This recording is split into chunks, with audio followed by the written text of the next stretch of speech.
राधे राधे, जय श्री कृष्णा।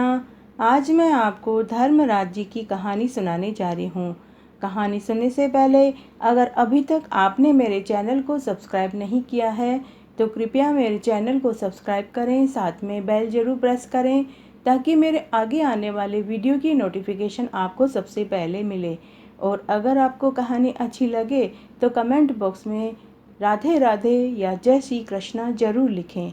धन्यवाद। कहानी इस प्रकार है। एक बार एक गांव में देवरानी जेठानी थी। देवरानी गरीब थी और जेठानी बहुत अमीर थी। देवरानी को एक बार किसी ब्राह्मण ने कहा कि आप धर्मराज जी की कहानी सुनने का नियम लेवें व उद्यापन करें, इससे आपकी दरिद्रता दूर हो जाएगी। तब देवरानी ने 6 माह तक धर्मराज जी की कहानी सुनने का नियम लिया। वह रोज ब्रह्म मुहूर्त में उठती, स्नान आदि से निवृत्त होकर धर्मराज जी की कहानी सुनती थी। कहानी सुनते समय एक मुट्ठी ज्वार और एक मुट्ठी बाजरी लेती और बाद में उस एक मुट्ठी ज्वार व बाजरी को चिड़ी और कबूतरों को डाल देती थी।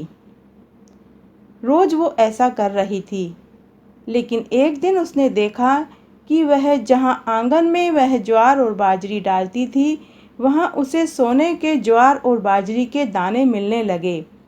देवरानी उन्हें उठाकर धर्मराज जी के नाम से रखने लगी। इस तरह 6 महीने पूरे होते होते देवरानी की आर्थिक स्थिति मजबूत हो गई। पति की नौकरी में तरक्की हो गई। फिर वह 6 महीने बाद देवरानी ने खूब धूमधाम से धर्मराज जी की कहानी का उद्यापन किया। देवरानी के घर में नौकर चाकर घोड़ा गाड़ी सब हो गए। देखते ही देखते वह बहुत अमीर हो गई। जब एक दिन जेठानी को पता चला तो वह देवरानी के पास आई और अमीरी का कारण पूछने लगी। तब देवरानी ने पूरी बात बता दी। तब जेठानी ने भी धर्मराज जी की कहानी सुनने का नियम लिया। लेकिन जेठानी अमीर होने के साथ साथ कंजूस भी थी। वो एक मुट्ठी ज्वार और बाजरी कहानी सुनते समय रखती थी, लेकिन वह उस ज्वार और बाजरी को चिड़ी कबूतरों को नहीं डालती थी। वह उस एक मुट्ठी ज्वार और बाजरी से 6 महीने तक कहानी सुनती रही। 6 महीने होते होते उसके पति की नौकरी चली गई। घर में जो धन और पैसा था उसे चोर चुरा कर ले गए। अब उसे भूखे मरने की नौबत आ गई।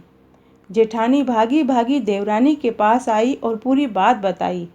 तब देवरानी ने कहा कि भाभी जी, एक मुट्ठी ज्वार और बाजरी जिससे आप कहानी सुनते हैं उसे आपको रोज चिड़ी कबूतरों को डालना चाहिए था, लेकिन आपने ऐसा नहीं किया।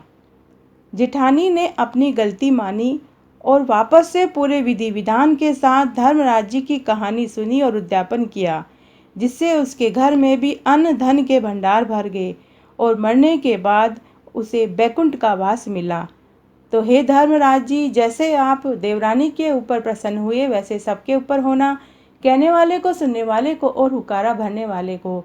घटती हो तो पूरी हो, पूरी हो तो परवान चढ़े, भूले बिसरे नाम तेरे भंडार में भरे।